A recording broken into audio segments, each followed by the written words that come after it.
Entrance exam वाले दिन मैंने एक लड़की की जान बचाई थी, लेकिन मुझ पर ही छेड़छाड़ का इल्जाम लग गया। एग्जाम हॉल से बाहर निकलते ही देखा तो पूरे इंटरनेट पर बवाल मचा हुआ था। उसने रोते हुए एक वीडियो डाला था जिसमें वो कह रही थी कि मदद करने के बहाने मैंने उसकी इज्जत पर हाथ डाला, और ये भी कहा कि कोई भी लड़की किसी को फंसाने के लिए अपनी इज्जत दांव पर नहीं लगाएगी। उसकी इसी एक बात ने मुझे जिंदगी भर के लिए कलंकित कर दिया। मैंने अपने सारे आंसू और दर्द अंदर ही अंदर पी लिए और एग्जाम में 666 नंबर ले आया। मुझे पूरी उम्मीद थी कि बड़े मीडिया चैनल मेरा इंटरव्यू लेंगे और मुझे इंसाफ मिलेगा, लेकिन इसके बजाय मुझे खबर मिली कि एक सनकी और नालायक लड़की ने अपनी गाड़ी से मेरे माता पिता को कुचल कर मार डाला।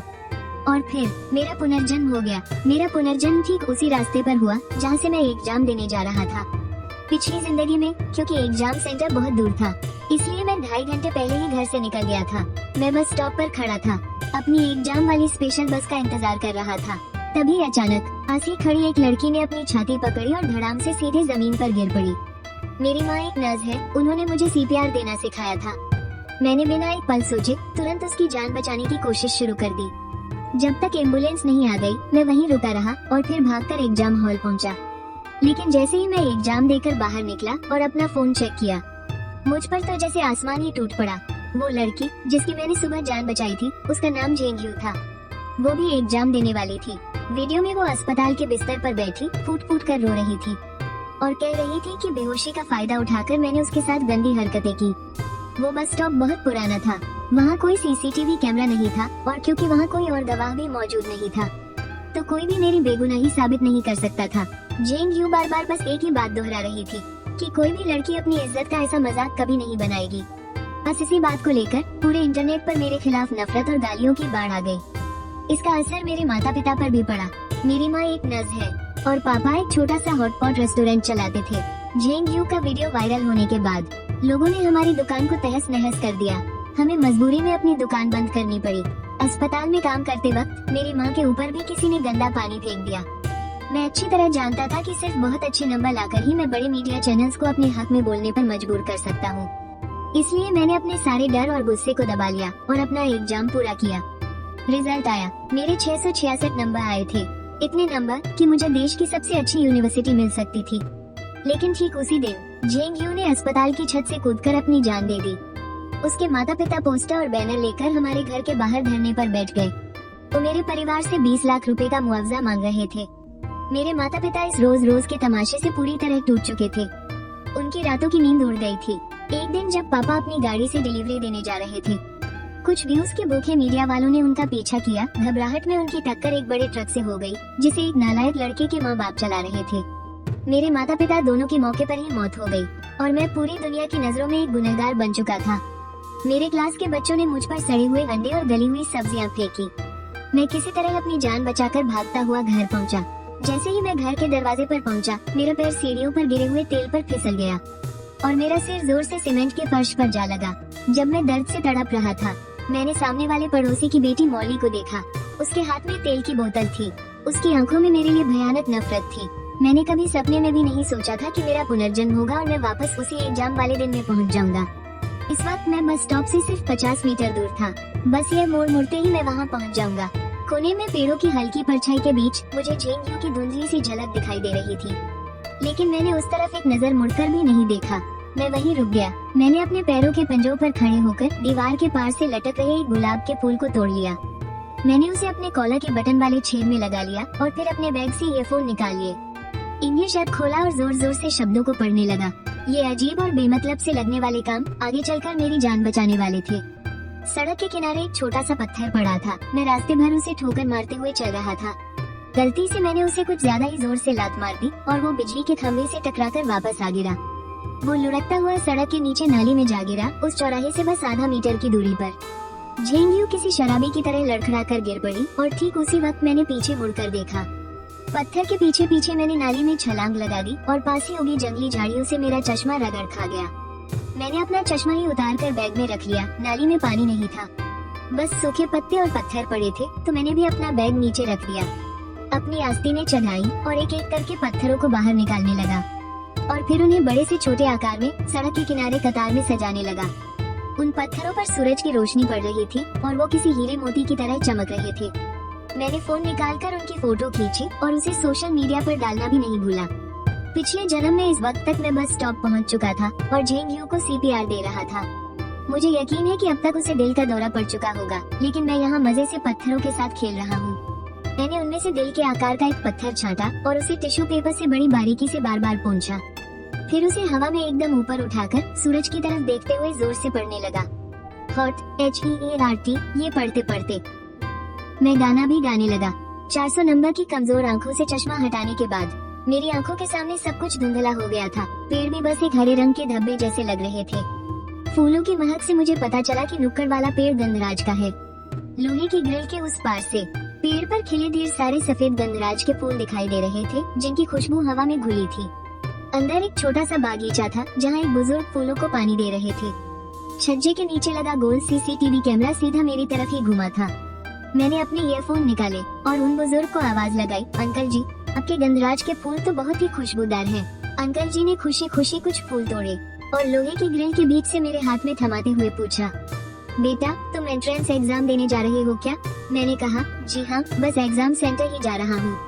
अंकल जी ने मेरे कॉलर पर लगा गुलाब देखा तो उन्होंने मेरे लिए और भी बड़े और सुंदर फूल काट दिए और साथ में कटोरी जितने बड़े बड़े कुछ गंधराज के फूल भी तोड़कर दे दिए। इसी सब में 10 मिनट और बीत गए। आखिरकार कुछ बुजुर्ग आंटियां सब्जियों की टोकरी लिए उस तरफ आती हुई दिखाई दी। लग रहा था कि वो बस का इंतजार करने जा रही है। मेरे हाथों में 10-12 बड़े गंधराज के फूल थे और मैं उनके पीछे पीछे चलने लगा। सबसे आगे चल रही आंटी को फूलों की महक आई तो उन्होंने मुड़कर पूछा, अरे बेटा, इतने सुंदर फूल कहाँ से लाए? मैंने अपनी आंखें सिकोड़कर उन्हें देखने की कोशिश की। तब याद आया कि मैंने तो चश्मा ही नहीं पहना है। मैंने जल्दी से बैग से चश्मा निकाला और पहन लिया और बोला, आंटी जी, क्या आपको भी ये पसंद है? ये लीजिए, आप रख लीजिए। मैंने वो सारे फूल उन आंटियों में बांट दिए। उसके बाद मैं बस स्टॉप की तरफ बढ़ गया, पर मुझे वहाँ झेंग यू कहीं नजर नहीं आई। बस इतना दिखा कि स्टॉप के किनारे लगी झाड़ियाँ थोड़ी कुचली हुई थी, जो कि स्टॉप वाले बोर्ड के पीछे छिप गई थी। किसी का भी ध्यान उस तरफ नहीं गया और सब सामान्य ही लग रहा था। मैं अपनी चाल धीमी करके सबसे पीछे पीछे चलने लगा। मेरे स्टॉप पर पहुंचते ही मेरी वाली बस भी वहां आ गई। मैं जल्दी से बस में चढ़ गया। अंदर कोई भी नहीं था। मैंने खिड़की के पास वाली एक सीट पकड़ी और वापस अपने कान में ईयरफोन लगा लिए। बस का दरवाजा अभी भी खुला था, लेकिन कोई अंदर नहीं चढ़ा। प्लेटफॉर्म पर आंटियां आपस में चहकते हुए एंट्रेंस एग्जाम की चर्चा कर रही थी। बस का दरवाजा बंद हुआ और बस आगे बढ़ गई। जब बस प्लेटफॉर्म से आगे निकल गई, तब जाकर एक आंटी की नजर जमीन पर गिरे झेंग यू के फोन पर पड़ी और फिर उन्होंने उसे देखा। वो डर के मारे जोर से चीख पड़ी। झेंग यू झाड़ियों में बेसुध पड़ी थी। उसका चेहरा नीला पड़ चुका था और मैंने एक बार भी पीछे मुड़कर नहीं देखा। सच कहूँ तो पुनर्जन्म के बाद मैं चाहता तो कोई और रास्ता ले सकता था, या फिर टैक्सी कर लेता या सड़क पर किसी भी गाड़ी को हाथ दे देता। जियांगचेन के लोग बहुत मददगार हैं। बस इतना कहना था कि मेरा एग्जाम है, कोई भी मुझे खुशी खुशी एग्जाम सेंटर छोड़ देता। लेकिन मैं अपना रास्ता क्यों बदलता? जब मुझे नई जिंदगी मिल ही गई है तो मैं ठीक उसकी नजरों के सामने रहना चाहता था, ताकि मैं उसे तड़प तड़प कर नर्क में जाते हुए देख सकूं। मैं चाहता था कि वो उस चौराहे की तरफ निराशा से देखती रहे और उसकी आंखें पथरा जाएं। वो यहीं मर जाए तो सबसे अच्छा है, और अगर जिंदा बच गई तो जिंदगी भर यही सोचा कर रोएगी कि अगर उसने थोड़ी और देर की होती तो क्या मैं उसके जाल में फंस जाता। पछताना बुरे लोगों का काम है, अच्छे लोगों का नहीं। इसी को कहते हैं असली बदला। मेरा सफर एकदम बढ़िया रहा। जब मैं एग्जाम सेंटर पहुंचा तो 20 मिनट बाकी थे। ये दूसरी बार था जब मैं ये एंट्रेंस एग्जाम दे रहा था। पिछली बार मैं लगभग लेट हो गया था, घबराहट के मारे बुरा हाल था। लेकिन इस बार मैं बिल्कुल शांत और बेफिक्र था। बिना किसी टेंशन के मैंने अच्छे से पेपर दिया और बाहर आ गया। घर जाकर खाना खाया और दोपहर की नींद लेने से पहले एक बार अपना फोन चेक किया। न्यूज में झेंग यू की कोई खबर नहीं थी। सोकर उठा तो मम्मी पापा दोनों घर पर ही थे। मम्मी ने मुझे मुंह पोंछने के लिए एक गीला तौलिया दिया और बोली, सुबह बस स्टैंड पर एग्जाम देने जा रही एक लड़की को अचानक दिल का दौरा पड़ गया। उसे हमारे ही अस्पताल के ICU में भर्ती किया गया है। पता नहीं वो बच पाएगी या नहीं। पापा ने कहा, हाँ मैंने भी सुना इसके बारे में। बड़ा अफसोस हुआ सुनकर, इतनी कम उम्र में ऐसा हो गया। अरे बेटे को अभी एग्जाम देने जाना है, तुम उसके सामने ये सब बातें मत करो, कहीं वो डर न जाए। मेरे मम्मी पापा सच में बहुत नेक इंसान है। उन्हें तरस आ रहा है कि वो लड़की एग्जाम नहीं दे पाई। वो नहीं जानते कि पिछले जन्म में उसी लड़की ने हमारी जान ले ली थी। क्या उसने ये इल्जाम नहीं लगाया था कि मैंने मदद के बहाने उसके साथ छेड़छाड़ की थी? तो यकीनन उसे अब जो मिला है वो ज्यादा पसंद आ रहा होगा। खैर, दोपहर में मुझे अपना अगला पेपर देने जाना था, लेकिन मेरा बस से जाने का बिल्कुल मन नहीं था।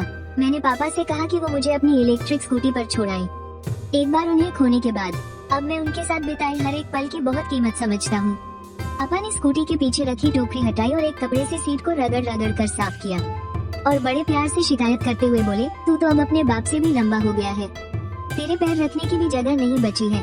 मैं 18 साल का हूँ और मेरी लंबाई 1 मीटर 92 सेंटीमीटर है। पापा सिर्फ 1 मीटर 70 सेंटीमीटर के हैं। मैं तो मिडिल स्कूल में ही उनसे लंबा हो गया था। मैं किसी तरह पीछे बैठ गया और अपना हेलमेट ठीक से पहन लिया। मैंने अपने हाथ उनके कंधों पर रखे और कहा, पापा, एग्जाम खत्म होने के बाद हम गांव चलकर दादा दादी से मिले, क्या कहते हो? पापा ने हल्के से रेस दी और बोले, अरे ऐसे कैसे, तू अब कॉलेज जाने वाला है, मुझे तो तेरे लिए घर खरीदने के पैसे भी जोड़ने हैं। मैंने अपना माथा उनके चौड़े कंधों पर टिका दिया और मेरी आंखें भर आईं। पैसे तो हम कभी भी कमा सकते हैं पापा, लेकिन ये एंट्रेंस एग्जाम के बाद वाली छुट्टियाँ सिर्फ एक ही बार आती है और हम सब घर वाले 3 साल से एक साथ अपने पुश्तैनी गांव नहीं गए हैं। मुझे उनकी बहुत याद आ रही है। गाँव की वजह से मैं नए साल पर भी एक्स्ट्रा क्लासेस के लिए जियांगचेंग में ही रुक गया था। मम्मी या पापा में से किसी एक को हमेशा मेरी देखभाल के लिए रुकना पड़ता था, इसलिए हम अलग अलग गाँव गए थे। मेरे पापा थोड़े हिचकिचाने लगे। समझदार इंसान खतरे से दूर रहता है और बुद्धिमान लोग पागलों से नहीं उलझते। ऐसे में 9-2-11 हो जाना ही सबसे सही है। उन्हें मनाने के लिए मैंने अपना ब्रह्मास्त्र निकाल लिया। 18 साल का इतना बड़ा लड़का होकर भी उन्हें मनाने के लिए मैं उनके हाथ पकड़कर झूलने लगा। सालों से मैंने ऐसे लाड़ नहीं दिखाए थे। पापा से ये सब और झेला नहीं गया। वो झल्लाकर बोले, बापू तेरा, चुपचाप सीधे बैठ जा। मैं शरीफों की तरह बैठ गया। पापा इतने खुश थे कि उनकी मुस्कान कानों तक पहुंच रही थी। ठीक है, आज ही नया माल आया है, एक दिन और बेच लूं, फिर और माल नहीं मंगवाऊंगा। परसों घर चलते हैं, वहीं बैठकर रिजल्ट चेक करेंगे ताकि तुम्हारे दादा दादी भी खुश हो जाएं। मैं परीक्षा हॉल में गया। पीछे मुड़कर देखा तो पापा अपनी इलेक्ट्रिक साइकिल पकड़े खड़े थे। वो मुझे बहुत ही प्यार से देख रहे थे। मेरी आंखें फिर से भर आईं। मैंने उनकी तरफ मुट्ठी बांधकर ऑल द बेस्ट वाला इशारा किया। मेरा पेपर बहुत अच्छा गया। पढ़ाई में तो मैं वैसे भी बहुत तेज था। टीचर्स मुझे टॉप यूनिवर्सिटीज का दावेदार मानते थे। अगर JNU वाला कांड नहीं हुआ होता तो मेरा भविष्य बहुत शानदार होता। परीक्षा देकर बाहर निकला तो पापा फिर से मुझे लेने आए हुए थे। हांग, गर्मी तो नहीं लग रही बेटा? थक गए क्या? भूख लगी है? पापा ने थर्मस खोलकर मुझे पानी दिया और एक सांस में कई सवाल पूछ डाले। मैंने पानी पिया और एक लंबी अंगड़ाई ली। पापा, मुझे अभी बस सोना है। पिछले जन्म में JNU वाले हादसे के बाद से मैं एक दिन भी चैन की नींद नहीं सो पाया था। ऊपर से आज पूरा दिन परीक्षा दी है, मेरी तो आंखें बंद हो रही हैं। पापा तुरंत बोले, अरे हाँ, बिल्कुल, अच्छे से आराम कर लो, कल भी तो पूरा दिन पेपर देना है। वो मुझे घर ले आए। मम्मी अभी भी नाइट शिफ्ट पर थी। पापा खाना बनाने चले गए और मैंने नहा लिया। बाल सुखाकर मैं अपने कमरे में गया और फोन खोला। इंटरनेट पर सब बिल्कुल शांत था। लगता है मेरे उसे न बचाने की वजह से JNU की हालत बहुत खराब है। अब वो कोई नाटक नहीं कर पाएगी। लेकिन मैं बहुत अच्छे से जानता हूँ कि उसके घर वाले कितने बड़े सिरदर्द हैं।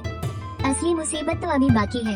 ऐसे तो मैं और वो मिडिल स्कूल में साथ पढ़ते थे, लेकिन 7वीं क्लास शुरू होने के कुछ ही समय बाद मेरा सिलेक्शन एलीट क्लास में हो गया था। मुझे उसकी शक्ल तक याद नहीं थी। ये सब तो उसने खुद अपने वीडियो में बताया था। वो बकवास कर रही थी कि मैं उसी वक्त से उस पर लाइन मारता था। उस पर नाली के चूहे जैसी तो थी वो। बाल हमेशा चिपचिपे और तेल से सने हुए। ऐसा लगता था जैसे 2 महीने से बाल ही नहीं धोए हों। उसके शरीर से हमेशा एक अजीब सी बदबू आती थी। और मैं तो काफी हैंडसम हूँ यार। हम दोनों की फोटो अगर साथ में रख दी जाए और कोई कहे कि मेरी उस पर गंदी नजर थी, इस बात पर तो कोई बेवकूफ भी यकीन नहीं करेगा। अगर वो मरी ना होती तो मैं पक्का दूध का दूध और पानी का पानी कर देता। लेकिन अफसोस कि काश से कुछ नहीं होता। पिछले जन्म में जब मुझे इंटरनेट पर गालियाँ पड़ रही थी, तब मुझे किसी अनजान इंसान से एक फोटो मिली थी। तब अर्थाने जैसे एक टूटे फूटे कमरे में दीवार पर मेरी ढेरों तस्वीरें चिपकी हुई थी और वहीं मेरे वो सारे छोटे मोटे सामान भी थे जो कभी खो गए थे, जैसे कि खेलते समय खोया हुआ मेरा तौलिया, मेरी पानी की बोतल, इस्तेमाल किए हुए पेन, यहाँ तक कि मेरी पुरानी अंडरवियर और फटे हुए जूते भी। उस तस्वीर के साथ लिखा था, JNU का घर, यानी JNU हमेशा से मेरी जिंदगी में तांग झांक कर रही थी। कूड़ेदान छानने तक से बाज नहीं आई, बिल्कुल एक चोर की तरह। वो एकदम घटिया और सनकी लड़की है, ऐसी सनकी जो अपनी जिंदगी से ऊब चुकी हो।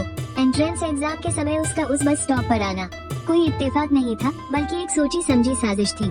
JNU के माता पिता लड़के और लड़की में भेदभाव करते थे और उन्होंने सोच रखा था कि हाई स्कूल खत्म होते ही उसकी शादी कर देंगे। पिछले जन्म में मरने से पहले उसने मुझे फोन करके कहा था कि अगर मैं उससे शादी करने के लिए तैयार हो जाऊं और उसके माता पिता को दहेज के रूप में 10 लाख रुपए दूं, तो वो इंटरनेट पर सबके सामने सच बता देगी। उस वक्त मुझे ऐसा महसूस हुआ जैसे कोई गंदा चूहा मुझसे कह रहा हो कि मैं उसे चूम लूं। मुझे इतनी घिन आई कि उल्टी हो गई और उसके तुरंत बाद उसने छत से कूदकर अपनी जान दे दी। जब उसने मुझे फोन किया था तब मैंने कॉल रिकॉर्ड कर ली थी, लेकिन उसका कोई फायदा नहीं हुआ। बस एक यही बात कि मरने वाले के बारे में बुरा नहीं कहते, इसने मुझे कभी इस आरोप से उबरने ही नहीं दिया। लेकिन मुझे ये समझ नहीं आ रहा था कि आखिर उसे कैसे पता चला कि मैं वहीं से बस लेने वाला हूँ। मुझे याद आया जब पिछले जन्म में मैं गिरकर मरा था तो धुंधला सा मुझे मेरे सामने वाली पड़ोसी मोली दिखाई दी थी। मोली और मैं एक ही क्लास में थे, बस हमारा सेक्शन अलग था। हमारे परिवार 10 सालों से ज्यादा पुराने पड़ोसी थे, लेकिन हमारा एक दूसरे के घर आना जाना कभी नहीं होता था। उसके माता पिता दोनों प्राइवेट मिडिल स्कूल में टीचर थे और वो लोग उसके साथ बहुत सख्ती से पेश आते थे। दिन में किस वक्त उठना है, खाना है, होमवर्क करना है और सोना है, सब कुछ पहले से तय होता था, और वो भी एक एक मिनट के हिसाब से। अगर किसी भी चीज में जरा सी भी देरी होती या कोई काम अधूरा रह जाता तो उसे सजा मिलती थी। मेरा और उसका कमरा एक दूसरे से सटा हुआ था। मैंने अनगिनत बार उसके माता पिता को उसे डांटते हुए सुना था। कहते थे कि तुम्हारे दिमाग में तो भूसा भरा है, तुमसे अच्छा तो पड़ोस में मालातांग बेचने वालों का लड़का है। दुकान खोलने से पहले मेरे पापा ने कुछ समय तक हमारी सोसाइटी के गेट पर मालातांग बेचा था। जब लोगों को उनका स्वाद पसंद आने लगा तब जाकर उन्होंने दुकान खोली।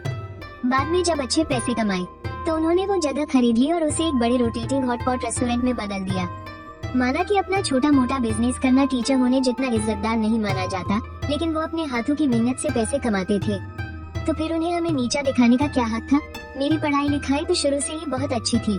अपने माता पिता का नाम रोशन करने के लिए मैंने और भी ज्यादा जी तोड़ मेहनत की। मैं हर परीक्षा में पूरी क्लास में फर्स्ट आता था और सोसाइटी के सभी माता पिता के लिए एक मिसाल बन गया था कि बच्चा हो तो इसके जैसा।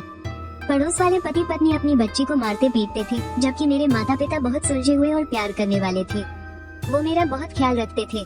इस बात की बहुत ज्यादा संभावना थी कि मोली मुझसे बुरी तरह चिढ़ती थी। ये दिन मैंने अपना एंट्रेंस एग्जाम दिया और इस बार मेरे पेपर्स पिछले जन्म से भी कहीं ज्यादा अच्छे हुए थे। छिंगहुआ और पेकिंग जैसी टॉप यूनिवर्सिटीज में एडमिशन तो पक्का ही था। एग्जाम हॉल से बाहर निकलकर मैंने पापा से कहा कि मैं दोस्तों के साथ बाहर घूमने जा रहा हूँ, लेकिन असल में मैं कंप्यूटर मार्केट गया था और वहाँ से मैंने 3 हिडन कैमरे खरीदे। मेरा ज़मीर बिल्कुल साफ था, मैंने कभी किसी का बुरा नहीं चाहा था, और वैसे भी मैं लंबा चौड़ा और हट्टा कट्टा हूँ। अगर वो दोनों मिलकर भी आ जाएं, तो भी मेरा मुकाबला नहीं कर सकती। मुझे बस इस बात का डर था कि वो कोई गंदी चाल ना चल दे, इसलिए अपनी हिफाजत करना जरूरी था। एक कैमरा मैंने अपने घर के पुराने सिक्योरिटी दरवाजे में लगाया, जिसे मैंने बाहर से नए साल वाले स्टिकर के पीछे छिपा दिया। उसे ढूंढ पाना लगभग नामुमकिन था।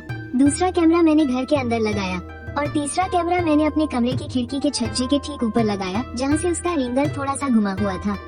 वहाँ से मोली के कमरे का 2/3 हिस्सा साफ नजर आ रहा था, और अगर उसका दरवाजा खुला हो तो उनके घर का लिविंग रूम भी साफ दिख सकता था। जैसे ही मैंने सारे कैमरे सेट किए और उन्हें अपने फोन की मॉनिटरिंग ऐप से कनेक्ट किया, तो सामने का नजारा देखकर मेरे हाथ से फोन ही छूटने वाला था। मैंने देखा कि मोली के बिस्तर के ठीक सामने वाली दीवार पर मेरी एक बड़ी सी तस्वीर चिपकी हुई थी। उस पर लाल रंग के मार्कर से एक बहुत बड़ा क्रॉस बना हुआ था और उससे टपकता हुआ रंग बिल्कुल खून जैसा लग रहा था। मेरे चेहरे वाले हिस्से को तो डांट्स मार मार कर बुरी तरह फाड़ दिया गया था। अब मुझे पूरा यकीन हो गया था कि पिछले जन्म में मुझे मारने वाले मुख्य गुनहगारों में से वो भी एक थी, और पिछले जन्म में जिसने मुझे वो फोटो भेजी थी वो भी पक्का मोली ही थी। मैंने बाद में उस अकाउंट के बारे में पता लगाने की कोशिश की थी, लेकिन उसे डिलीट कर दिया गया था। लेकिन अभी तक तस्वीरें पोस्ट नहीं हुई थी, इसलिए मैंने एक नया अकाउंट बनाया और उसे ढूंढने लगी। मुझे पता चला कि वो वाकई जैस्मीन का अकाउंट था, शायद कोई फेक अकाउंट। पोस्ट ज्यादा नहीं थी, लेकिन जो थी वो दिल दहला देने वाली थी। उसमें सिर्फ बिल्ली और कुत्तों पर जुल्म करने के वीडियो थे, और रिकॉर्डिंग की जगह देखकर वो हमारा ही मोहल्ला था और पास वाला छोटा सा पार्क। ये सोचकर ही मेरे पसीने छूट गए कि मैं 10 से भी ज्यादा सालों से ऐसे सनकी इंसान के पड़ोस में रह रही थी। मैंने घबराकर उन सब की स्क्रीनशॉट ली और स्क्रीन रिकॉर्डिंग कर ली, और फिर अपने उस फेक अकाउंट से सब कुछ सेव करके शेयर कर दिया। उसकी फॉलोइंग लिस्ट में मुझे एक जानी पहचानी प्रोफाइल फोटो दिखी। जब मैंने अपना मेन अकाउंट लॉगिन किया तो देखा कि वो इंसान मेरे फॉलोअर्स में भी था। उस इंसान ने आज तक एक भी पोस्ट नहीं की थी, लेकिन मुझे वो थोड़ा थोड़ा याद था।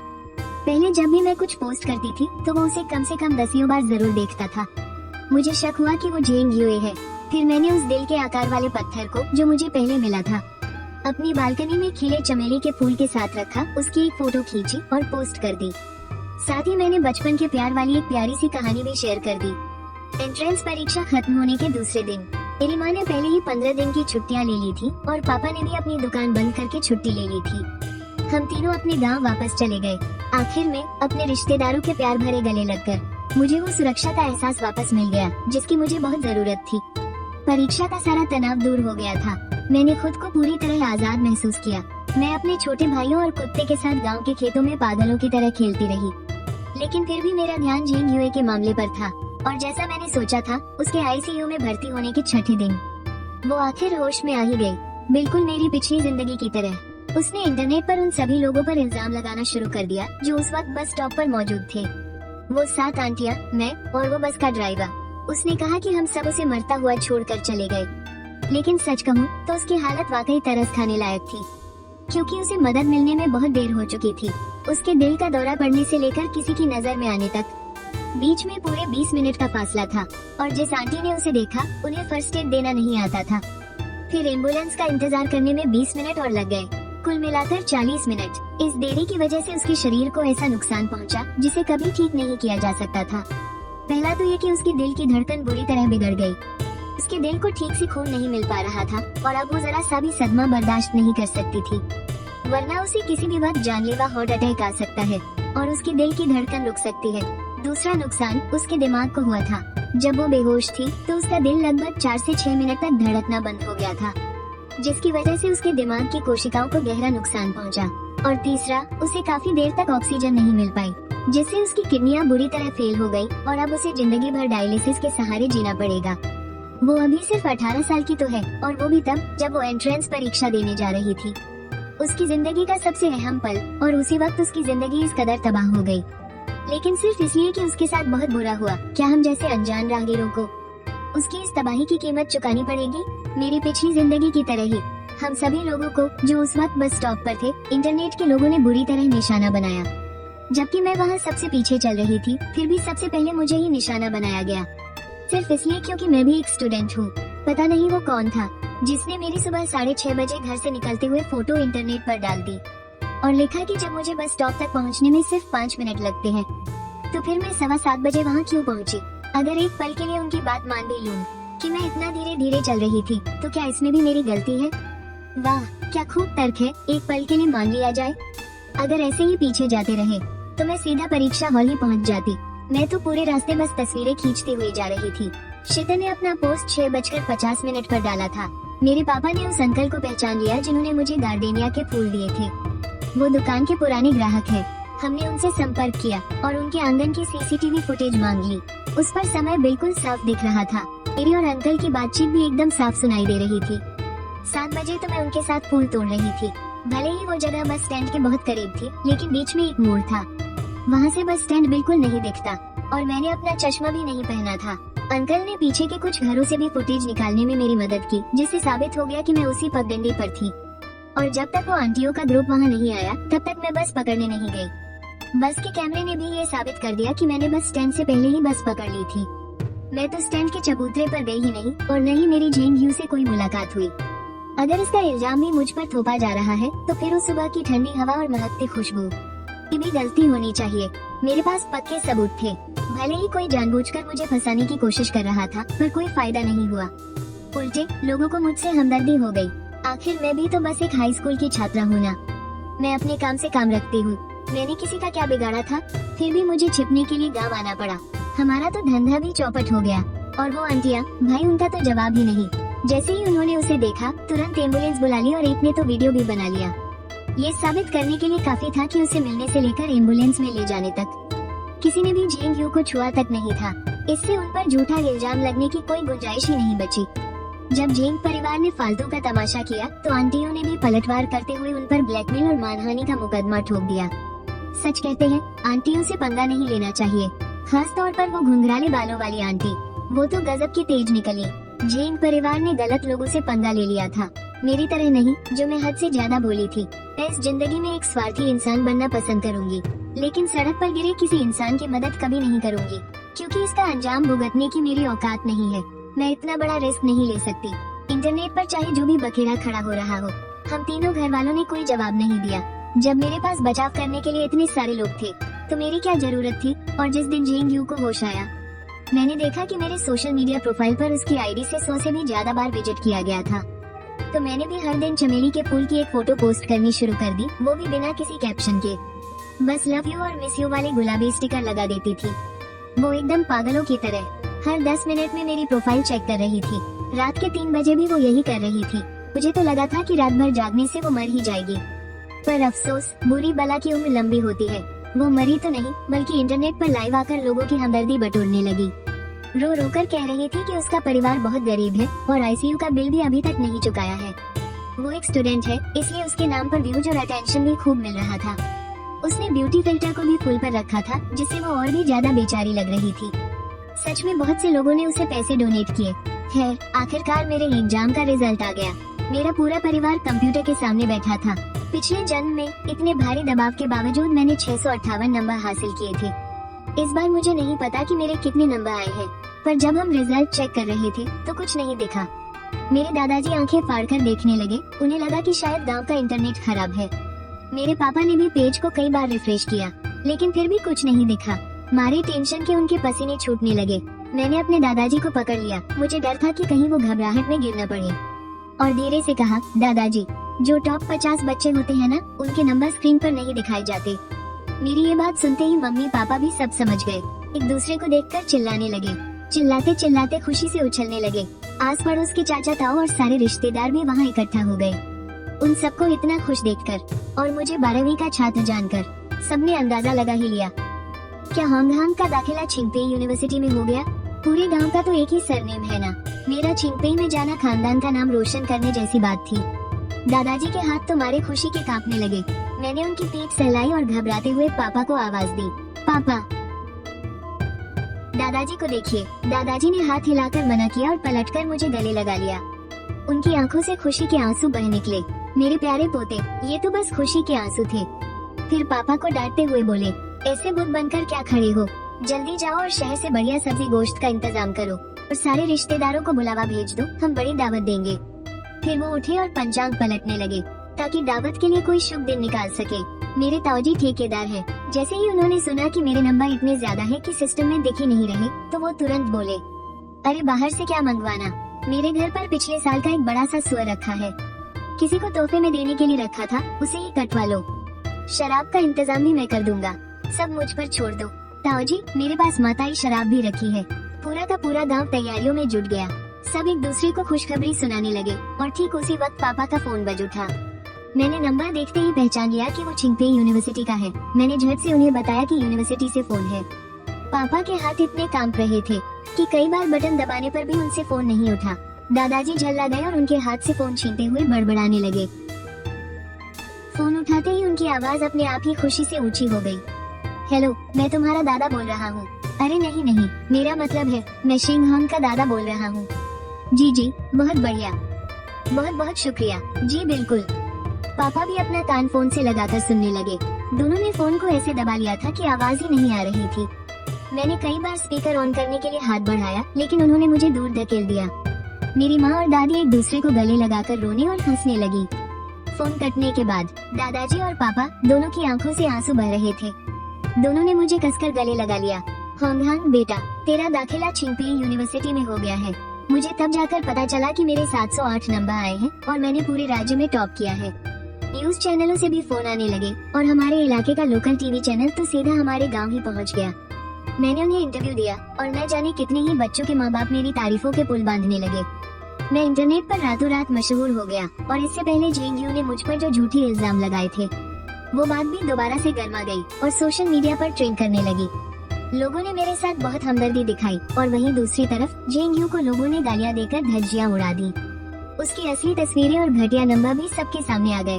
लाइव स्ट्रीम में हर कोई उसे गालियां दे रहा था। लोग कह रहे थे कि शक्ल भी गंदी और काम भी गंदे। मेरे मिडिल स्कूल और हाई स्कूल के प्रिंसिपल मेरे पापा को लगातार फोन कर रहे थे ताकि मुझे इनाम की रकम दे सके। पापा से अब रहा नहीं गया। वो तुरंत जियांगचेंग वापस लौटना चाहते थे। उन्हें अपना बिजनेस देखना था और पैसे कमाने थे, इसलिए दावत को कुछ दिनों के लिए टालना पड़ा। दादा दादी को भी कोई ऐतराज नहीं था। उन्हें बस इस बात का डर था कि अगर हम वहाँ नहीं हुए तो कहीं कोई मेरा एडमिशन लेटर न चुरा ले, क्योंकि उनके जमाने में किसी और की जगह कॉलेज में दाखिला ले लेने की बहुत सी घटनाएं होती थी। लेकिन मैं तो चाहता था कि जेएनयू का मामला खत्म होने तक मैं गांव में ही रहूं। मेरे परिवार को गाड़ी में धकेल दिया गया। जियांगचेंग वापस आने पर गाड़ी जैसे ही हमारे मोहल्ले के गेट पर पहुंची, हमें आसपास के उत्साहित पड़ोसियों ने चारों तरफ से घेर लिया। हमें गाड़ी से उतरना ही पड़ा। मेरे पापा बिजनेसमैन हैं, वो मोहल्ले के हर एक इंसान को जानते हैं और हर कोई उन्हें भी जानता है। हमारा टॉपर वापस आ गया। सेठ सिंह, आप लोग अपने बच्चे को कैसे पढ़ाते हैं? 708 नंबर कैसे आ गए इसके? अरे, हमने इसे कुछ खास नहीं पढ़ाया, ये तो हमेशा से ही अपनी क्लास में टॉप 3 में रहा है। ये रोजाना खाता क्या है और कौन सी किताबें पढ़ता है? ये हमारी दुकान का मालतंग खाता है। हमारे मसालेदार हॉटपॉट का सूप बीफ की हड्डियों से बनता है, बहुत ही स्वादिष्ट और पेट के लिए एकदम हल्का। पापा ने मुझे सबके सामने धकेल दिया। मैंने भी जानबूझकर अपनी लंबाई दिखाने के लिए पंजों के बल खड़े होकर पोज दिया। क्या बात है, कितना सुंदर और होनहार लड़का है। मुझे तो पहले से ही पता था कि तुम एक दिन जरूर टॉपर बनोगे। मोहल्ले की आंटियों ने मुझे चारों तरफ से छूना शुरू कर दिया। कहने लगी कि वो भी मेरी कामयाबी का थोड़ा आशीर्वाद लेना चाहती है, ताकि अगले साल उनके बच्चों का नाम भी मेरिट लिस्ट में आ जाए। मैं बड़ी मुश्किल से उनसे पीछा छुड़ाकर घर जाना चाहता था, लेकिन पापा ने मेरी तरफ चाबियों का एक गुच्छा उछाल दिया। जल्दी जाओ, दुकान खोलकर थोड़ी साफ सफाई कर लो, मैं सामान लेने जा रहा हूँ। कोशिश करूँगा कि इन कुछ दिनों में ही तुम्हारी कॉलेज की फीस के पैसे कमा लूँ। उन्होंने एक टॉपर की अहमियत को बहुत कम आंका था। उनके सामान लेकर वापस लौटने से पहले ही मैं और माँ अभी भी झाड़ू पोछा ही कर रहे थे कि आसपास के पड़ोसियों ने हमारी दुकान को खचाखच भर दिया। पड़ोसी एक दूसरे से आगे बढ़कर हमारी मदद करने लगे। उन्होंने माँ को सुझाव दिया कि शेंग हॉटपॉट का नाम बदलकर टॉपर हॉटपॉट रख दे। वो लोग ये कह ही रहे थे कि तभी मेरे क्लासमेट्स भी वहाँ आ पहुँचे। शर्म के मारे मेरा मन किया कि मैं अपना मुंह छिपाकर वहाँ से भाग जाऊं। हमारी क्लास के सभी बच्चों ने इस बार बहुत अच्छा स्कोर किया था। सबने फर्स्ट ईयर यूनिवर्सिटी का कट ऑफ पार कर लिया था। बहुत से बच्चों को टॉप यूनिवर्सिटीज में दाखिला मिल गया था। 10 साल की कड़ी मेहनत आज आखिरकार रंग लाई थी। ये बिल्कुल उस कहावत की तरह था कि सफलता के घोड़े पर सवार होकर एक ही दिन में सारी खुशियाँ समेट लेना। हर कोई मेरी तारीफों के पुल बांध रहा था। सब मेरे साथ कितने अच्छे थे, लेकिन पिछले जन्म में यही वो लोग थे जिन्होंने मुझ पर सड़ी हुई पत्ता गोभी और सड़े हुए अंडे फेंके थे। पड़ोसियों की मदद से हमारा बिजनेस आसमान छूने लगा। हम आधी रात तक लगातार काम करते रहे। जब सारा सामान बिक गया तब जाकर हमने दुकान बंद की। हमारी वजह से पूरी सड़क की दुकानों की बिक्री बढ़ गई थी। नुक्कड़ वाली फूलों की दुकान ने तो हमें एक बहुत बड़ा गुलदस्ता भी भिजवाया। सूरजमुखी, गुलाब और कार्नेशन के फूल। हम तीनों खुशी खुशी एक साथ घर लौट रहे थे। पापा और माँ बड़े प्यार से एक दूसरे का हाथ थामे आगे आगे चल रहे थे और मैं फूलों का गुलदस्ता पकड़े उनके पीछे चल रहा था। मैंने लाल गुलाब को आगे रखकर अपनी एक शानदार सेल्फी खींची। हम तीनों जैसे ही अपने घर के दरवाजे पर पहुँचे, अचानक सामने वाले घर का दरवाजा खुला। अंदर से मोली के मम्मी पापा बाहर आए। उनके चेहरों पर एक अजीब सी चापलूसी भरी मुस्कान थी। अरे शेंग भाई, आज इतनी देर से लौट रहे हो? हाँ भाई, आज दुकान पर बहुत भीड़ थी। हमने बस यूं ही कुछ इधर उधर की बातें की और फिर अपने अपने घर के अंदर चले गए। मैंने झटपट नहाया और बेताबी से अपने कमरे में वापस आ गया। जैसा मैंने सोचा था, जेंग्यू मेरी प्रोफाइल देख रही थी। मेरा यह अकाउंट मेरे असली नाम से है। बहुत से क्लासमेट्स को इसके बारे में पता है। इस बार बहुत सारे लोगों ने मेरी पोस्ट को लाइक किया था। कुछ ने तो पूछा भी कि क्या मैं किसी को डेट कर रहा हूँ। मैंने इस बात से इनकार नहीं किया। फिर मैंने अपनी खिड़की पर लगे हिडन कैमरे की रिकॉर्डिंग चालू की और जैसे ही मैंने अंदर का नजारा देखा, मैं डर के मारे जोर से चीख पड़ा। मेरी चीख सुनकर माँ घबराते हुए कमरे में दौड़कर आई। बेटा, क्या हुआ? स्क्रीन पर मोली अपना कान दीवार से सटाकर हमारी बातें छुप छुप कर सुन रही थी। मैंने अपना फोन तकिए के नीचे छिपा दिया और अपने नीचे से एक चार्जर निकाल लिया। चार्जर तुम्हारे पैर में चुभ गया ना? इतने बड़े हो गए हो फिर भी ध्यान नहीं रखते। लाओ दिखाओ, कहीं पीछे चोट तो नहीं लग गई? अरे देखो तो खुद को। धत, अपनी माँ से ही शर्मा रहे हो? माँ के कमरे से बाहर जाते ही मैंने फिर से अपने हेडफोन लगाए और सीधा सर्विलांस कैमरे की फुटेज देखने लगा। मोली अभी भी दीवार से चिपकी हुई थी। उसकी आंखें लगातार मेरी खिड़की को घूर रही थी। कैमरे के एंगल की वजह से मुझे उसका चेहरा तो नहीं दिख रहा था, बस उसके बिखरे हुए लंबे काले बाल दिख रहे थे, एकदम सादा को चुड़ैल की तरह। लेकिन जब उसे मेरी तरफ से कोई आहट नहीं सुनाई दी तो वो पागलों की तरह दांत उठाकर अपने बिस्तर के कोने पर कूद पड़ी और मेरी मूर्ति पर अंधाधुंध वार करने लगी। मुझे इस बात पर रत्ती भर भी शक नहीं था कि अगर मैं उसके सामने होता तो वो मुझे 100 बार चाकू घोंप देती। मैंने झटपट अपनी अलमारी की गहराई में छिपा हुआ हैंड ग्रिपर बाहर निकाला। और हाथ की ग्रिप मजबूत करते करते पिछले कुछ दिनों की फुटेज देखने लगा।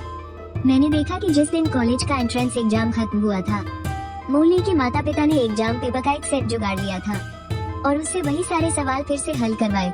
वो उसे रात के 2 बजे तक ऐसे ही टॉर्चर करते रहे। अगली सुबह होते ही उन दोनों पति पत्नी ने उसे बड़ी बेरहमी से पीटा, क्योंकि मोली का एग्जाम अच्छा नहीं गया था। वो आमतौर पर 600 नंबर लाती थी, लेकिन इस बार उसके 50 नंबर कम आ रहे थे। वो डर के मारे कुछ गलत भी नहीं लिख सकती थी, क्योंकि अगर उसने जवाब बदले और वो असली पेपर से मैच नहीं हुए तो उसे और भी बुरी तरह पीटा जाता। मगर जब असली रिजल्ट आया तो उसे सिर्फ 490 नंबर ही मिले।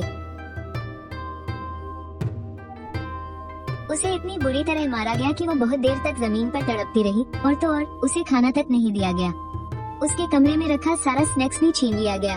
उस रात वो किसी भटकती हुई आत्मा की तरह मेरी खिड़की के पास खड़ी रही। पूरी रात बस घूरती रही और उसके बाद के कई दिनों तक रोज का यही नाटक था। सच कह रहा हूँ, कोई डरावनी फिल्म भी इसके आगे कुछ नहीं है।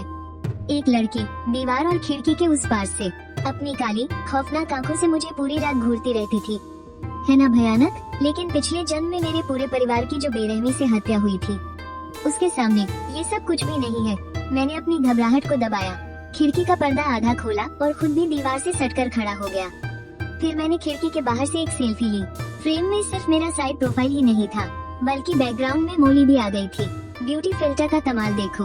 वो डरावना नजारा एक ही सेकंड में किसी सस्पेंस वाली फिल्म का पोस्टर लगने लगा। इस बार मैंने एक कैप्शन लिखा और उसे पोस्ट कर दिया, और जैसा सोचा था, झेंग यू एक सेकंड में ऑनलाइन आ गया। जैसे ही उसने देखा, मैंने वो पोस्ट डिलीट कर दी जो मैंने सिर्फ उसी के लिए विजिबल रखी थी। मैंने उस तस्वीर पर व्यू वंस वाली सेटिंग भी लगाई थी। ना तो वो स्क्रीनशॉट ले सकता था और ना ही स्क्रीन रिकॉर्ड कर सकता था। प्लेटफॉर्म पर उसका कोई नामो निशान नहीं छूटा था, लेकिन उस पागल के दिमाग में ये गहरी छाप छोड़ने के लिए काफी था। पोस्ट डिलीट करने के बाद मैंने लिटिल स्टार वाला एक गाना शेयर किया मोली के कमरे की दीवारों पर। इसी सिंगर के ढेर सारे पोस्टर लगे हुए थे। मैंने उसे कई बार ये गाना सुनते हुए भी सुना था। मेरे इस पोस्ट को झेंग यू आधी रात से लेकर सुबह 4 बजे तक लगातार देखता रहा। उसने वो गाना बार बार ना जाने कितनी बार सुना, और फिर अगले एक हफ्ते तक मैं रोज उसके साथ ऐसे ही खेलता रहा। आखिरकार झेंग यू के अस्पताल से डिस्चार्ज होने से ठीक एक दिन पहले हमारे मिडिल स्कूल वाले ग्रुप में सबने मिलकर उससे मिलने जाने का प्लान बनाया। कुछ दोस्तों ने मुझे भी साथ चलने को कहा, लेकिन मैंने बिना कुछ बोले सीधा ग्रुप ही छोड़ दिया, और जो इक्का दुक्का स्कूल के दोस्त मेरी लिस्ट में बचे थे उन्हें भी ब्लॉक कर दिया। झेंग यू ने होश में आते ही जो सबसे पहला काम किया, उसने मुझ पर झूठा इल्जाम लगाया कि मैंने उसे मरने के लिए छोड़ दिया। खबर ने कितना तमाशा खड़ा किया था। मुझे नहीं लगता कि उन्हें पता नहीं था मेरे सामने महान बनने का नाटक कर रहे थे। मैं बस उसे जताना चाहता हूँ कि मुझे उससे कितनी घिन आती है।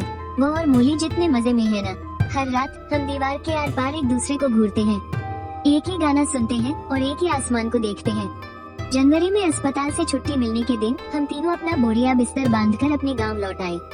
मैंने अपने हाई स्कूल के सारे नोट्स साथ रख लिए थे। माँ ने मुझसे कहा, मोली की माँ कह रही थी कि मोली का पेपर अच्छा नहीं गया, वो फिर से तैयारी करेगी, इसलिए तुम्हारे नोट्स मांग रही थी। हाँ, मैंने कह दिया कि मैंने सब बांट दिए। वो दोनों पति पत्नी पहले मुझे और तेरी माँ को बहुत नीचा दिखाते थे। इस बार तूने हमारा सीना चौड़ा कर दिया। पर हम भी कोई बेवकूफ थोड़े ही हैं, हम भला उसे अपने नोट्स क्यों दे। मेरे बोर्ड में टॉप करने की खबर आते ही मोहल्ले के सब लोग हमारे घर आने लगे। मेरी इस्तेमाल की हुई किताबें, पेन, कॉपियाँ, यहाँ तक कि मेरी टेबल का गद्दा भी मांग कर ले गए। बदले में चाय पत्ती, सिगरेट, शराब और न जाने कितने तोहफे दिए। बहुत ही मीठे बन रहे थे। हालांकि हमने कुछ नहीं लिया, लेकिन उनकी इज्जत रख ली। तो फिर उसके घर वाले किस बेशर्मी से मुंह उठाकर मांगने आ गए। मेरे पापा तो खुशी से 7वें आसमान पर थे। उन्होंने मेरे सारे जरूरी नोट्स छिपा लिए थे, ताकि इस बार गांव ले जाकर छोटे भाई बहनों को दे सके, इस उम्मीद में कि घर से कुछ और होनहार बच्चे निकले। और सच में गांव में दादा दादी और चाचाओं ने तो जैसे हमारी पूजा ही शुरू कर दी। कह रहे थे कि साक्षात सरस्वती का आशीर्वाद है। जब मैं गांव में अपनी कामयाबी की दावत दे रहा था, उसी दिन शहर में मेरे दोस्तों की पार्टी भी थी। मैं पूरा दिन रिश्तेदारों की खातिरदारी में लगा रहा। फुर्सत मिली तब जाकर थोड़ा इंटरनेट चलाया। कुछ पुराने दोस्तों के स्टेटस देखकर पता चला कि उनकी सच में रात को पार्टी थी। मोली और झेंग यू भी वहीं थे। दावत शुरू होने से पहले दादाजी मुझे पुरखों की कब्र पर अगरबत्ती जलाने ले गए। उन्होंने पुरखों को बताया कि हमारे घर से एक टॉपर निकला है।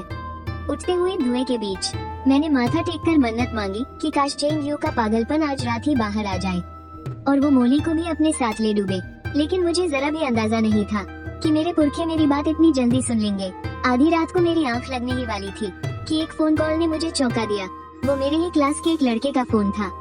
शिंग होंग जेंग यू मारा गया, जल्दी से ग्रुप चेक कर। मैंने जैसे ही हाई स्कूल का ग्रुप खोला, उसमें धड़ाधड़ फोटो और वीडियो आ रहे थे।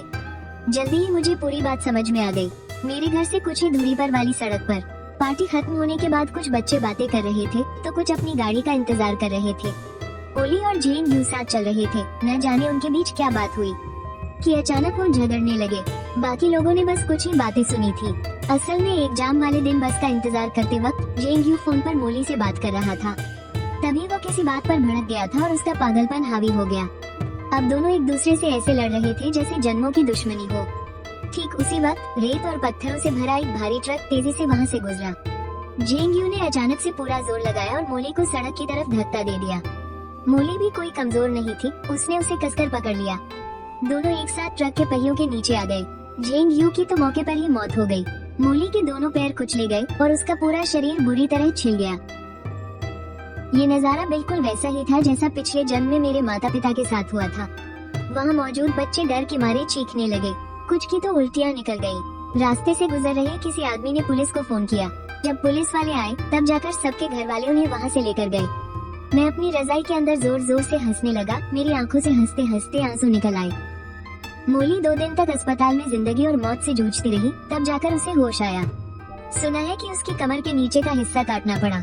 उसके शरीर की आधी से ज्यादा चमड़ी छिल गई थी, इसलिए मजबूरन मछली की खाल लगानी पड़ी। वो डंपर ट्रक तो मिल गया, लेकिन वो एक दम खटारा था जो बस कबाड़ में जाने ही वाला था। ऊपर से ड्राइवर भी बिल्कुल सही तरीके से गाड़ी चला रहा था। कुल मिलाकर उन्हें ज्यादा मुआवजा नहीं मिलने वाला। हमने मेरी कॉलेज एडमिशन की पार्टी मनाई और 2 दिन और रुकने के बाद ही जियांगचिंग वापस लौटे। जैसे ही हम अपनी सोसाइटी के गेट पर पहुंचे, हमने देखा कि लोगों की एक भीड़ एक ठेला खींचती हुई ला रही है। वो लोग बड़े गुस्से में हमारी सोसाइटी की तरफ ही आ रहे थे। मैंने गौर किया तो भीड़ के सबसे आगे जेंग यू के पिता चल रहे थे। मैंने घबराकर पापा से कहा कि जल्दी यहाँ से चलिए, सीधा दुकान पर चलते हैं।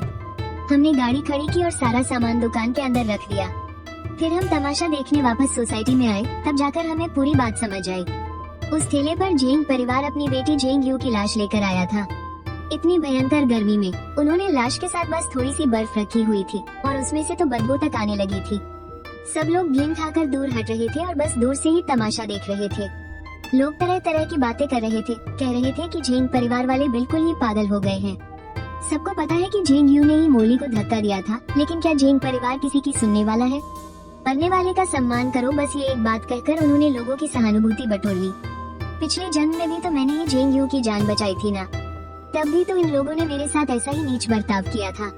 उधर मोली के माँ बाप ने खुद को घर में बंद कर लिया है और उसी रात वो लोग छुप छुपाकर वहाँ से भाग गए।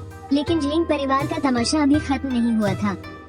सोसाइटी में ड्रामा करने के बाद वो लोग सीधा उस स्कूल में पहुँच गए जहाँ मोली के माँ बाप पढ़ाते थे। उन्होंने बैनर टांगकर खूब रोना धोना मचाया और जेंग यू का अंतिम संस्कार तक नहीं किया। बस रोज इंटरनेट पर आकर रोते रहते थे। पुलिस वाले भी उनका कुछ नहीं बिगाड़ पाए। इंटरनेट पर लोगों ने मोली के परिवार की पूरी कुंडली निकाल कर रख दी। पता चला कि मोली के माँ बाप स्कूल में होने वाली बुलिंग को पूरी तरह से नजरअंदाज करते थे। वो लोग पेरेंट्स से घूस लेते थे और उनके टॉर्चर वाले पढ़ाने के तरीके की वजह से कई बच्चे डिप्रेशन का शिकार हो गए थे। उनकी पूरी इज्जत मिट्टी में मिल चुकी थी और मैंने इस बहती गंगा में हाथ धो लिया। मैंने बड़ी चालाकी से लोगों को मोली का वो सीक्रेट अकाउंट ढूंढने पर मजबूर कर दिया जहां वो बेजुबान कुत्तों और बिल्लियों को तड़पाने की वीडियो डालती थी। ये देखते ही पूरे देश के लोगों का खून खौल उठा। उसके सोशल मीडिया अकाउंट पर गालियों की बाढ़ आ गई। जानवरों से प्यार करने वाले कट्टर लोगों ने तो हद ही पार कर दी। वो लोग उसके अस्पताल के कमरे के बाहर शोक वाले फूल टांग आए और इंटरनेट पर उसकी फर्जी मौत की तस्वीरें बनाकर डालने लगे। सब उन्हें गालियां दे रहे थे कि उनका पूरा परिवार ही शैतान है और उन्हें जीने का कोई हक नहीं है। पिछले जन्म में जो सब हमारे परिवार ने झेला था वो सब आज उनके साथ दोहराया जा रहा था। लेकिन मेरे लिए इतना काफी नहीं था। बात अभी खत्म नहीं हुई थी। मैं रोजाना हर पल चौकन्ना रहता था। मैं जरा सी भी चूक नहीं करना चाहता था। मैं हमेशा अपने हाथ में ग्रिप लेकर कसरत करता रहता था ताकि अगर सच में कोई मुसीबत आ जाए तो मैं उसे हथियार की तरह इस्तेमाल कर सकूं। जिस तरह से मोली के माँ बाप ने बच्चों को पढ़ाया था उसे देखकर साफ लगता है कि वो दोनों भी मानसिक रूप से बीमार हैं। अब उनकी बेटी तो अपाहिज हो चुकी है, उनकी नौकरी जा चुकी है, इज्जत कौड़ियों के भाव बिक गई और पैसे भी खत्म हो चुके हैं। वो लोग पूरी तरह से बर्बाद हो चुके हैं। उन दोनों में से एक बायोलॉजी का टीचर है और दूसरा केमिस्ट्री का। कौन जाने कि वो गुस्से में आकर क्या कर बैठे, क्या पता वो पागल होकर किसी की जान लेने पर उतर आए। मुझे रोज ऐसा लगता था जैसे किसी बड़े हमले का खतरा हो, इसलिए मैं हमेशा अपनी सुरक्षा को लेकर एकदम सख्त था। एक छोटे बच्चे की तरह मैं सारा दिन अपने मम्मी पापा से ही चिपका रहता था। मैं उन्हें एक पल के लिए भी अकेला नहीं छोड़ता था। शुरुआत में तो मम्मी पापा को लगा कि मैं बस मजाक कर रहा हूँ, लेकिन मेरी पूरी बात सुनने के बाद वो लोग भी बहुत ज्यादा सावधान हो गए। और फिर ठीक एक हफ्ते बाद न्यूज में एक बहुत बड़ी खबर आई। किसी ने बहुत सारे लोगों को एक साथ जहर दे दिया था। उधर इंसानियत के नाते उस डंपर ट्रक वाली कंपनी ने झेंग यू के परिवार को 5 लाख का मुआवजा दे दिया था। झेंग यू की लाश की हालत अब इतनी खराब हो चुकी थी कि उसे और नहीं रखा जा सकता था। हारकर झेंग परिवार उसका अंतिम संस्कार करने अपने गांव वापस लौट गया। झेंग यू के माता पिता ने जब से मोली के माता पिता के काले कारनामों का पर्दाफाश किया है, तब से उन्हें इंटरनेट पर शोहरत का चस्का लग गया है। उन्होंने न केवल पूरे गांव को दावत पर बुलाया, बल्कि सनसनी फैलाने वाले कई सोशल मीडिया वालों को भी बुला लिया। उनमें से वो नालायक लड़का भी था जिसने अपनी गाड़ी से टक्कर मारकर मेरे माता पिता की जान ले ली थी, और उसके माता पिता भी वहाँ मौजूद थे। वो मोली के माता पिता का ही छात्र था और मोली के परिवार को इंटरनेट पर जलील करने वालों में सबसे आगे था। उसने तो यहाँ तक कह दिया था कि वो मोली के परिवार को तब तक चैन से जीने नहीं देगा जब तक वो अपना गुनाह कबूल नहीं कर लेते। 100 से ज्यादा लोग एक साथ लाइव स्ट्रीमिंग कर रहे थे। व्यूज पाने के लिए वो लोग किसी भी हद तक गिर रहे थे। ये सब कितना अजीब और बेतुका था। वहाँ इतनी भीड़ और शोर शराबा था कि वो किसी भी तरह से मातम का माहौल नहीं लग रहा था, बल्कि कोई प्रेस कॉन्फ्रेंस लग रही थी। फिर जैसे ही खाना परोसा गया, उसमें जहर होने की वजह से सब तड़प तड़प कर गिरने लगे, और वो सब लाइव चल रहा था। सुना है कि ऑनलाइन देखने वालों की गिनती 10 लाख से भी पार थी। इंटरनेट के जरिए लोगों ने अपनी आंखों के सामने इस खौफनाक मंजर को देखा, और ये खौफनाक काम किसी और ने नहीं बल्कि मोली के माता पिता ने ही किया था। असल में ठीक एक दिन पहले मोली इस सच्चाई को बर्दाश्त नहीं कर पाई कि वो अब हमेशा के लिए अपाहिज हो चुकी है। उसने अपने माता पिता के सोते समय नस काटकर अपनी जान दे दी, जिसके बाद उन्होंने दावत में जहर मिला दिया, और इतने लोगों की जान लेने के बाद वो वहाँ से भागे नहीं। उन्होंने उसी जगह पर आग लगा दी और सबके साथ खुद भी जलकर राख हो गए। ये अंजाम देखकर मेरे दिल को आखिरकार बहुत सुकून मिला। अब अपने माता पिता की प्यार भरी सीख और अपनों की उम्मीदों और दुआओं के साथ मैं एक सुनहरे भविष्य की तरफ अपने कदम बढ़ा रहा हूँ।